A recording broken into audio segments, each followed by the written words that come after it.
हूं प्रिया आपके साथ और आप देख रहे हैं खबर फास्ट। शुरुआत करेंगे राजस्थान की सबसे प्रमुख खबर के साथ। दरअसल बात अगर राज्यसभा चुनावों की करें तो इन चुनावों के लिए 19 जून को यानी कि कल मतदान होना है। राजस्थान की 10 सीटों में से 3 सीटों के लिए हो रहे चुनाव में बीजेपी कांग्रेस के 4 प्रत्याशी मैदान में हैं।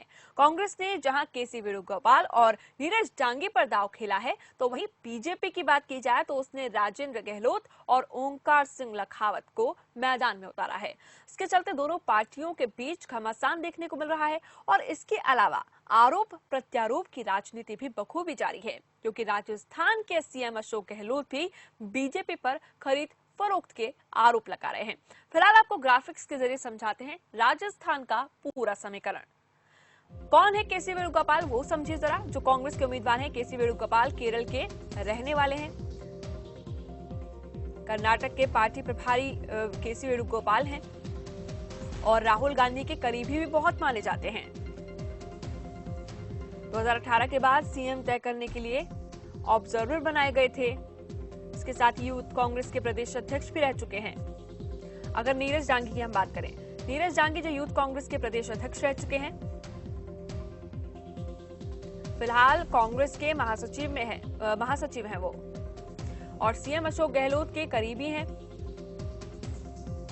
साथ ही डांगी 3 बार हार चुके हैं विधानसभा चुनावों में। अब राजेंद्र गहलोत की बात करें जो बीजेपी के उम्मीदवार हैं, वर्तमान में प्रदेश उपाध्यक्ष और पूर्व में बीजेपी में मंत्री भी रह चुके हैं। संगठनात्मक अगर चुनावों की हम बात करें तो उसमें गहलोत के प्रभारी भी बने थे। और वहीं बीजेपी उम्मीदवार ओंकार सिंह की बात करें तो जन्म उनका नागौर जिले में हुआ, जहां वो टहला गांव के रहने वाले हैं। लखावत संघ के संपर्क में उन्होंने पढ़ाई की और उसी दौरान वो उस संघ में आए। जनता पार्टी के लिए पहले से ही काम किया। 1980 में अजमेर शहर का पहला मंत्री उन्हें बनाया गया।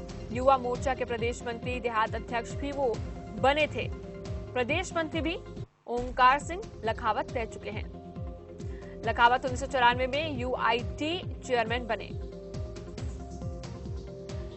हेमंत इस वक्त जुड़ रहे हैं हमारे संवाददाता राजस्थान से। हेमंत, अगर मैं आज की बात करूं, क्योंकि पिछले दिनों हमने राजस्थान में देखा था कि किस तरीके से लगातार हलचल तेज हुई थी राज्यसभा चुनावों को लेकर, और राजस्थान में जो कांग्रेस है वो भी बचाने की कोशिश कर रही थी अपने सभी विधायकों को। आज की अगर हम तस्वीर की बात करें तो वो क्या नजर आती है, क्योंकि कल चुनाव होने हैं? देखिए प्रिया, राज्यसभा चुनाव जो है राजस्थान का, पूरी रणनीति दोनों ही पार्टियों ने यहाँ पर बना रखी है। और ऐसे में जो स्थिति है उसको लेकर के कांग्रेस जो पार्टी है उन्होंने अपने सभी विधायकों को, मंत्रियों को वोटर मेरिट में रखा हुआ है। और मुख्यमंत्री अशोक गहलोत के द्वारा और सीनियर पदाधिकारियों के द्वारा, जहां अविनाश पांडे हैं, केसी वेणुगोपाल है, सभी सीनियर अधिकारी वहां पर मौजूद हैं। और पार्टी के जितने भी सीनियर लीडर्स हैं उनको एक मीटिंग है और इस तरह से कल चुनाव में वोटिंग करनी है, रणनीति बनाई जा रही है। स्थिति को स्पष्ट करने के लिए सब विधायकों को, मंत्री को, जो भी विधायक है उनके समय एक पार्टी के एजेंडे के तहत बातचीत की जा रही है। जी प्रिया। हेमंत, देखिए सबसे बड़ी चीज यहाँ पर ये है कि बाकी राज्यों के हिसाब से अगर हम देखें तो सबसे ज्यादा उम्मीदें कांग्रेस को राजस्थान से ही लगी हुई हैं, लेकिन सबसे ज्यादा डर भी उसे राजस्थान में ही है। अब यही इंतजार रहेगा कि आखिर क्या होता है कल, क्योंकि अभी तो फिलहाल रिजॉर्ट में रखा हुआ है सभी विधायकों को राजस्थान में सरकार ने। क्या कहेंगे इस पर? देखिए सबसे बड़ी बात है, राजस्थान अब से पहले जब राजस्थान में विधानसभा चुनाव थे उस दौरान पूरी रणनीति के साथ अशोक गहलोत इस मैदान में उतरे थे। और जो आला कमान है, राहुल गांधी है, सोनिया गांधी है, उनके बड़े विश्वास पात्र है। और तब से लेकर अब तक जो अमित शाह बीजेपी के अध्यक्ष रहे उस टाइम, उनकी जो रणनीति है उनके किले को घेर नहीं पाई थी। और अशोक गहलोत की जो वर्तमान में रणनीति है, उस रणनीति के हिसाब से भी राजस्थान कहीं ना कहीं अपने आप को सेफ महसूस कर, क्योंकि कांग्रेस के लिए अभी फिलहाल मध्य प्रदेश के बाद अब कांग्रेस का ये बड़ा गढ़ बचा है। ऐसे में अशोक गहलोत अपनी पूरी ताकत इसमें लगा रहे हैं और सीनियर नेताओं के साथ एक जुगलबंदी करके पूरे विश्वास के साथ पूरे जो कांग्रेस के विधायक है उनको एक अपने फेवर में लेकर के पार्टी के एजेंडे के तहत, पार्टी के विश्वास के लिए वो इस तरह तैयार बैठे हैं। और जो रणनीति पिछले दिनों रही है लगातार, हालांकि भारतीय जनता पार्टी पर आरोप लगे, कि उन्हें विधायकों को खरीदने का किया गया। हालांकि उसमें अभी एसीबी के द्वारा जांच जारी है और आगे क्या होगा वो आगे की बात है। लेकिन फिलहाल स्थिति जो है उसमें कांग्रेस कहीं ना कहीं मजबूत स्थिति में है और पूरी तरह से अशोक गहलोत के कमांडिंग ऑफ नेतृत्व के रूप में एक पूरे से इसको कमान संभाले हुए हैं। जी प्रिया। बीजेपी की ओर से क्या हलचल दिखाई दे रही है इस बीच? बीजेपी भी दूसरी ओर अपने विधायकों को, जो भी उनके पास कैंडिडेट हैं, उनके विधायक हैं, उनको लेकर के होटल के अंदर यहाँ पर प्रत्याशी को लेकर के होटल में, एक दूसरी होटल में ठहराया है और इस उनको भी एक एजेंडा है, उनकी भी एक नीति है।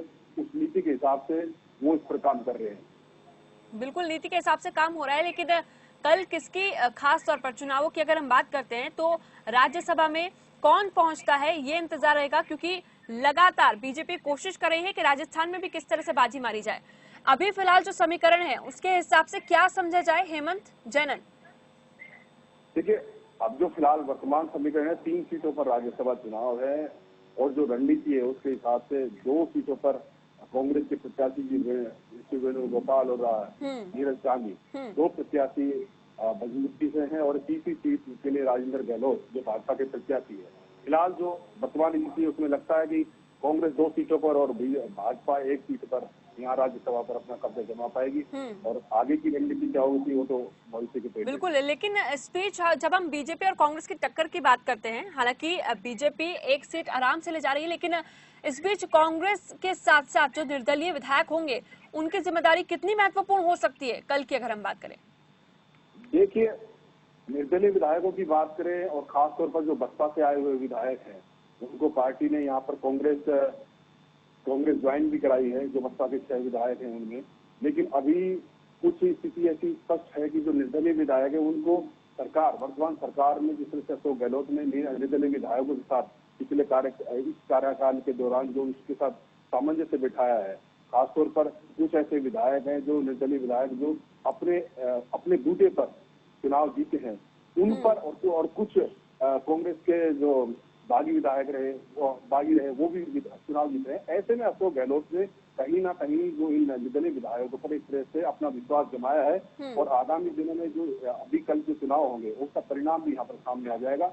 जो रणनीति थी उस रणनीति को कहीं ना कहीं खिला भेजने में अशोक गहलोत और उनकी टीम कामयाब रहेगी। लेकिन जब हम कहते हैं कि कांग्रेस जो दो फाड़ नजर आई है पिछले दिनों में खासतौर पर राजस्थान में, उसका फायदा अचानक से अगर बीजेपी उठा लेती है तो इसका पूरा जो असर है वो चुनावों पर पड़ने वाला है। देखिए प्रिया, जाहिर सी बात है जब परिवार टूटता है या परिवार में कहीं दरार आती है या परिवार का कोई सदस्य मनमुटाव होता है, उससे कहीं बिछुड़ता है, कहीं दूर जाता है, तो जाहिर सी बात है दूसरे लोग जो उसका फायदा उठाते हैं। और ये तो राजनीति है। बीजेपी में जब होता है तो कांग्रेस की चीज का फायदा उठाती है और कांग्रेस में हो रहा है तो बीजेपी चीज का फायदा उठाना चाह रही है, क्योंकि सबका एजेंडा ये है कि किस तरह से सत्ता में बना जाए।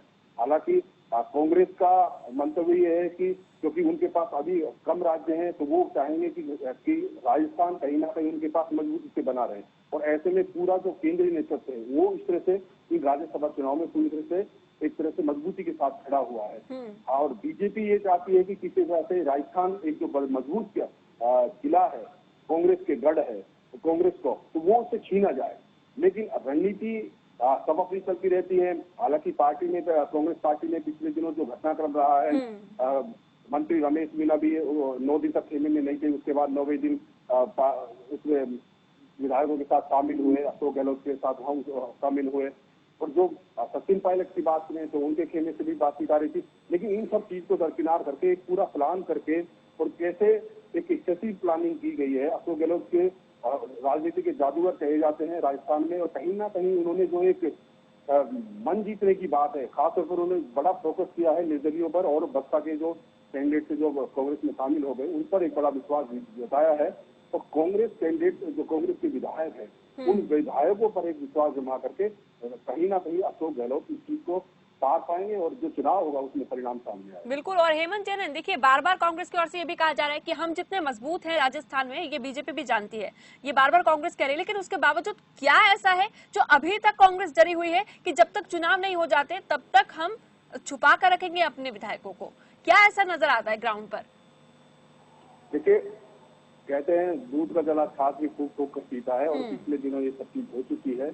और कांग्रेस के बड़े नेता बीजेपी के बड़े नेताओं पर बड़े आरोप लगा चुके हैं और उन्हें साफ साफ ये सब चीज नजर भी आई है कि जिस तरह से स्वास्थ्य मंत्री रघु शर्मा ने उनको बीजेपी को एक हॉर्स ट्रेडिंग पार्टी के रूप में बताया, जी जिस तरह से ये बताया है, कहीं ना कहीं उन्हें इस चीज का डर है, क्योंकि आज की तारीख में आप स्थिति देखिए तो जिस तरह से खरीद फरोख्त की जो विधायकों की जो चीज चल रही है वो दूसरे राज्यों को भी प्रभावित किया है। और वर्तमान में अब राजस्थान में जहाँ चुनाव है और ये सब चीजें तब स्टार्ट हो जाती है जब चुनाव आने लगता है, उससे महीने 2 महीने पहले सब चीजें एक्टिविटी शुरू हो जाती है। जब आपके धुन विरोधी होंगे या फिर आपके लोग नाराज होंगे वो एकदम से पटल पर आ जाते हैं और वो परिदृश्य में दिखा करके दूसरे सामने वाले उसका फायदा उठाते हैं। लेकिन तो ये सब चीजें रही। जी बिल्कुल हेमंत, देखिए यहाँ पर 3 सीटों पर 4 उम्मीदवार उतारना, यानी कि बीजेपी का सीधे सीधे 2 उम्मीदवार उतारना, यानी ये तो संभव है कि आखिरी वक्त तक बीजेपी कोशिश करती रहेगी कि किस तरह से हम अपनी बढ़त बना सकें। लेकिन अगर मैं सूत्रों की बात करूं, खासतौर पर हेमंत, जमीनी स्तर पर, ग्राउंड पर जब आप हैं मौजूद, तो आपको क्या लगता है कि ऐसा हो सकता है अचानक से? देखिए, राजनीति है, कब करवट बदल ले उसका कोई पता नहीं, लेकिन सबसे बड़ा जादूगर तो वही है जो ऐसे उथल पुथल के बीच, ऐसे माहौल के बीच स्वयं को सेव करे, पार्टी को सेव करे और आगे की रणनीति के हिसाब से चले।